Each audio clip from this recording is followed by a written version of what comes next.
quisiera que nos contaran un poquito de qué se trató su investigación y cuáles podrían ser los que califiquen como hallazgo principal, el central de todo este tema que han presentado.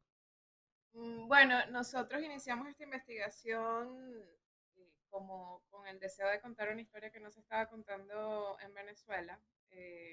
Notamos, bueno, tenemos un equipo periodístico muy amplio, eh, muy involucrado con temas climáticos en el país y bueno, nos dimos cuenta que nadie estaba contando las historias sobre los desplazamientos climáticos en Venezuela, sobre todo en zonas bueno, con afectados por la emergencia climática y bajo ese deseo de contar esas historias que nadie estaba contando, nació el proyecto, nos juntamos periodistas, audiovisualistas, y bueno, creamos un proyecto que nació de la mano de, de este junte de querer contar una historia que nadie estaba contando, ¿no? Y bueno, para hallazgos encontramos muchísimas historias, sobre todo en dos partes claves del país, en el oriente y en el occidente. Y bueno, básicamente podemos contarles sobre cada una de esas historias. Joana también, que formó parte de ese equipo de datos, puede contarles qué hallamos. Básicamente tuvimos un gran reto para recopilar información y data, pero bueno, lo logramos después de tantos meses de investigación. Cuéntanos un poco, Hola, buenos Joana, días. buenos días. ¿Qué fue lo que se encontraron en estos espacios donde pudieron constatar que los cambios en el clima y en los hábitats, en los ecosistemas, han provocado o van a provocar desplazamiento de personas? Claro que sí, gracias por la invitación otra vez. En efecto, creo que uno de los grandes, o sea, el gran valor del proyecto, además de eso, de contar estas historias que no se estaban contando, es que se pueden contar con un sustento científico, ¿no? En Venezuela, como sabemos, no hay data oficial sobre cambio climático y muchísimo menos sobre desplazamiento que es consecuencia del cambio climático. Y a partir de la descarga de datos de satélites y de satélites como el Copérnicus o de mediciones de la NASA, nosotros hicimos una compilación de datos hidroclimatológicos de los últimos 80 años para poder ver cómo ha sido la variabilidad climática, ¿no? Desde 1920. Y en efecto nos conseguimos con aumentos de temperatura de aproximadamente 1 grado en algunas de las zonas, con erosión en zonas costeras donde se ha perdido inclusive caseríos, ¿no? Se han comenzado a perder zonas que estaban habitadas. ¿Y por qué, o sea, por qué sustentar todo esto en esta base de datos? Primero, bueno, eh, porque la única manera de afirmar que los desplazados que estábamos identificando en las historias que conseguimos eran desplazados climáticos era poder asegurar de alguna manera que respondían al cambio climático, ¿no? Y la única forma de hacerlo era poder pues, contrastar esta data y fue lo que nos conseguimos. En efecto, ahí, por ejemplo, en el caso específico de Sinamaica, donde el espejo de agua ha comenzado a disminuir paulatinamente, nos encontramos con un aumento de la temperatura, con unas imágenes satelitales que demuestran que cada vez el espejo de agua es más pequeño porque hay más sedimentación y por lo tanto estos espacios que antes eran cristalinos y de pesca y que ofrecían sustento a la comunidad cada vez son más reducidos. Nos encontramos con, por ejemplo, específicamente en el caso de Cinemaica, que es el más cercano a ustedes, ¿no? Con que hay una disminución de las horas de lluvia, pero hay un aumento de las horas de lluvia. Entonces, ¿qué es lo que nos dice eso cuando analizamos la data? Que hay lluvias más fuertes, ¿no? O sea, si llueve menos tiempo, pero llueve más cantidad de milímetros, quiere decir que las horas que está lloviendo más fuerte, ¿no? Y al final creo que eso, que el valor en términos científicos del proyecto ya se ahí, o sea, si bien la data es data abierta y está disponible, es data que requiere de experticia, ¿no? Y de una metodología para poder ser recopilada y analizada, y en destierro climático lo hacemos. Tenemos disponible 80 años de datos hidroclimatológicos, no solo de Sinamaica, sino de Sinamaica, de Cumanacoa y de Uchile, que demuestran que en las tres zonas los desplazamientos internos que están ocurriendo responden a causas climáticas. Y lo hicimos además sin data oficial, sin data nacional, y creo que eso aporta muchísimo a la discusión, ¿no? Tener data disponible para que otros expertos puedan seguir trabajándolo y puedan seguir revelando lo que está ocurriendo a partir del cambio climático en Venezuela.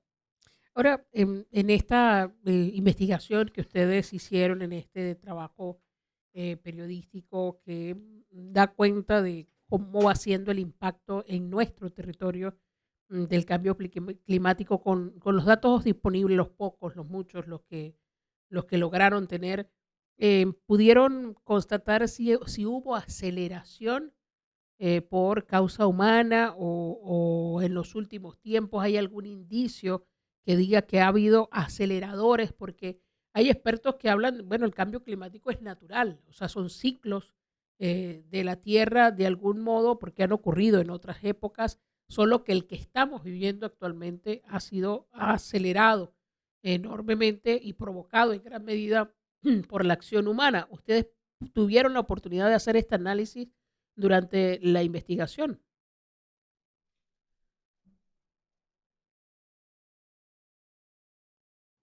Sí, bueno, parte de lo que nosotros hemos conseguido, como le dicen los expertos, sobre todo en los expertos científicos, es por acción antropogénica, es decir, por la acción del hombre. Y bueno, si bien es cierto que la emergencia climática no tiene fronteras, ya nosotros en Venezuela estamos empezando a vivirle esas consecuencias, ¿no? Sobre todo, como les comentaba Joana, en tres puntos clave, nosotros enfocamos, no significa que el desplazamiento no suceda en otros lugares del país, nosotros enfocamos la investigación en tres sitios distintos, es decir, en la laguna de Sinamaica, en Cumanacoa y en el pueblo de Latillo y La Cerca, en el estado de Anzoátegui, y encontramos los indicios de lo que vienen siendo los impactos de la emergencia climática no global. Entonces, bueno, como les comento, si bien es cierto que no hay una frontera, que lo que pueda pasar en un sitio que parece, bueno, que puede tener, que puede ser, lo consideramos lejano a nuestra realidad, puede impactarnos ya a nosotros de forma más directa, ¿no?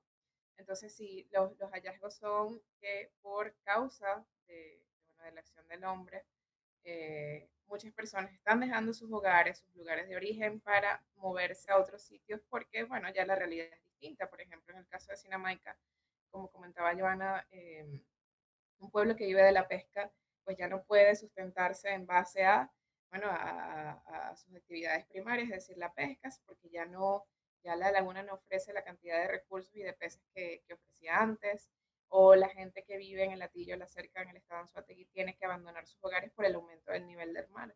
Entonces ya no hay como una, ya entendemos que esto es producto de la acción del hombre, que se va acelerando por la acción del hombre y que la gente tiene que dejar sus lugares de origen por, bueno, por causa de estos impactos. Sabes que esa pregunta también es muy interesante porque, a ver, tú nos preguntas sobre la acción humana, pero también tenemos el factor de la inacción humana. Y ocurre que en Venezuela funcionan menos de 60 estaciones meteorológicas, no hay sistema de alertas tempranas, o sea, no hay ni siquiera, no hay como un marco, eh, no hay nada, ¿no? Que pueda de alguna forma, no hay ni siquiera censos de desplazamiento interno. Entonces, claro, la inacción del Estado, inacción del hombre también influye muchísimo, porque si no tenemos censos sobre la movilidad interna, no hay un sistema de alertas y no hay ni siquiera un sistema de medición, no hay manera de atender a las personas que se están movilizando por causas climáticas, como dice Melania, aceleradas por la acción del hombre, pero que pues, responden directamente a un fenómeno que estamos viviendo a nivel mundial. Pero tampoco se está haciendo nada para detenerlo. Entonces, si no tenemos mediciones, si no tenemos censos, si no hay un protocolo sobre cómo atender a estas personas que se están movilizando por causas climáticas, pues esta inacción también influye directamente, ¿no? En el aumento de los desplazados climáticos. Este sentido, esto que van apuntando sobre la inacción, también supongo que esto hace difícil prever dónde puede haber incidencia, o sea, tener una claridad más precisa sobre dónde puede estar afectando este elemento de cambios climáticos en el país y quizás se visibilizan aún mucho menos porque no son tan notables. Quizás el de la laguna de Sinamaica, aunque poco visibilizado nacionalmente, conocemos más o menos lo que ha sucedido con la población Añú, que es originaria de esa zona y que hoy es un pueblo indígena en peligro de extinción precisamente por el desplazamiento de esa zona. Hay otras poblaciones hacia el sur del Zulia que conviven con el lago de Maracaibo, de los que también se habla de sedimentación y de posible desaparición, como el Congo Mirador, por ejemplo. Em, ¿Cómo, qué falta, qué diferencia encontraron ustedes haciendo la comparativa de nuestro país con otros países donde se presentan también estos fenómenos, donde también la gente decide un día que ya no soporta más esas condiciones de vida, que no puede hacer nada con ello porque el cambio es inminente, las condiciones las impone la naturaleza ahora, luego de lo que hayamos hecho o no hecho nosotros como seres humanos, y se mueven y tienen que desplazarse a buscar nuevos espacios donde habitar. ¿Qué nos va diferenciando a nosotros en la comparativa si la pudieron hacer con otros países de la región o del mundo? Bueno, básicamente lo que comenta Joana, digamos, esta investigación es inédita en Venezuela. Por primera vez que alguien o algún grupo periodístico está hablando del fenómeno en el país. Pero creo que lo que nosotros encontramos ya en relación a países, a los países que ya están más suscritos y entienden que el fenómeno es algo que inevitablemente va a pasar, son los sistemas de adaptabilidad, ¿no? Un país que esté preparado frente a la posibilidad del desplazamiento tiene todas estas herramientas que permiten, bueno, los sistemas de alerta, saber un lugar que tiene, o sea, que está propenso a que llueva más durante ciertas épocas del año, con sistemas que pueden básicamente medir a o qué lugares están en riesgo, qué población está en riesgo, cuándo pueden darse estos fenómenos. Entonces, en tanto a los sistemas de adaptabilidad, fondos dirigidos a esas poblaciones o comunidades en riesgo, ¿no? También entender cuáles son las alternativas para que esas comunidades puedan adaptarse a la emergencia climática. Entonces, bueno, digamos, hay muchísimos países que están suscritos cómo aplicar sus propias medidas en cuanto a la adaptabilidad frente a la emergencia climática, pero en Venezuela hay una falta digamos, una falta de investigación desde el lado oficial como para entender cuáles son los impactos del fenómeno y también una falta de políticas públicas. Entonces, parte del objetivo que nosotros queremos impulsar con este trabajo es que se conozca la realidad, que se sepa cuáles son esos pueblos o esas comunidades que están en riesgo o que ya están sufriendo los efectos del desplazamiento climático y también entender qué pueden hacer las autoridades, los miembros de la sociedad civil, organizaciones que tengan incidencia sobre este fenómeno para, bueno, generar alternativas, ¿no? Frente al cambio climático, muchas veces lo que podemos hacer es adaptarnos, eh, porque inevitablemente ya no se puede frenar la acción, en otros casos sí, pero sí, para hacer como básicamente esa comparativa en Venezuela no existe eh, desde investigaciones y data oficial eh, gubernamental, como también políticas públicas para atender el problema. Creo que un buen punto de comparación, cuando tomas en cuenta todo esto que nos comenta Meli, es, por ejemplo, el corredor seco centroamericano. O sea, el corredor seco centroamericano es un conjunto de 3 países en Centroamérica que una vez al año sufren de una sequía muy fuerte. Y si bien las acciones que ejercen estos 3 países todavía no son suficientes para contrarrestar el impacto de la sequía del corredor seco, desde hace mucho rato ellos están haciendo censos, saben cuál es la época del año en la que comienza la sequía, saben cuáles son las consecuencias de esa sequía en las vidas de la gente. De hecho, de forma diferenciada, cómo es el impacto de esa sequía en hombres, en mujeres, en niños, en personas, en adultos mayores. Y eso de alguna manera, aunque el Estado todavía no ejerce las acciones adecuadas para contrarrestarlo de la forma correcta, esa información le permite a otros organismos actuar. Entonces, por ejemplo, el Corredor Seco Centroamericano cuenta con asistencia humanitaria de organizaciones como Oxfam, ¿no? Y como otro tipo de organizaciones. Entonces, eh, si bien el Estado en esos casos tampoco ha actuado de la forma idónea, que haya información disponible permite que otros organismos puedan hacerlo. Entonces, ¿qué ocurre? En Venezuela no hay información, como decía Melissa. No tenemos sistemas de alerta tempranas, no tenemos censo, no tenemos estaciones meteorológicas. eh, que de nuevo en eso ya hace mucho el valor de este proyecto, en tomar data disponible de satélites para analizarla y decir, mira, si está ocurriendo, hay un cambio climático que nos está afectando y este desplazamiento es consecuencia de este cambio climático. Pero hace falta mediciones, hace falta censos, hace falta saber cuántos desplazados climáticos estamos teniendo y por qué, porque es la única manera de poder, como dice Meliani, adaptarnos. O sea, estrategias de adaptabilidad y ofrecer la información a organismos, entidades, personas que sí puedan ayudar a estas personas a adaptarse a lo que está ocurriendo, ¿no? Porque no podemos retroceder el aumento de la temperatura, no podemos cambiar el patrón de las lluvias, pero podríamos adaptarnos a eso, sobre todo si tenemos más información disponible sobre a qué tipo de personas y comunidades hay que atender y por qué.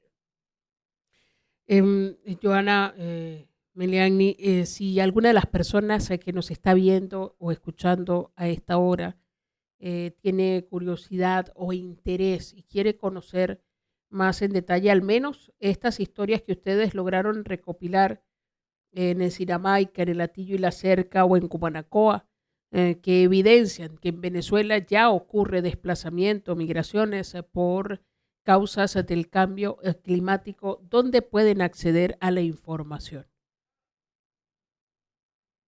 Sí, nosotros recopilamos todo el especial del proyecto en una web que se llama destierroclimático.net slash, sí, barra distintas latitudes. Eh, Allí pueden encontrar un foco investigativo, bueno, un trabajo de investigación amplísimo con datos, con historias, eh, con un gran corto documental que nos enorgullecemos mucho que producimos en torno a la laguna de Sinamaica en el estado Zulia, se llama Espejo de Agua, ese corto documental tiene una duración de 21 minutos y bueno, narra la historia de lo que era y lo que es hoy en día la laguna de Sinamaica bueno, y por supuesto los testimonios de esas personas que han tenido que trasladarse hasta Maracaibo, por ejemplo, para continuar con su vida y bueno, porque están sufriendo las consecuencias de la emergencia climática en torno a la laguna de Sinamaica.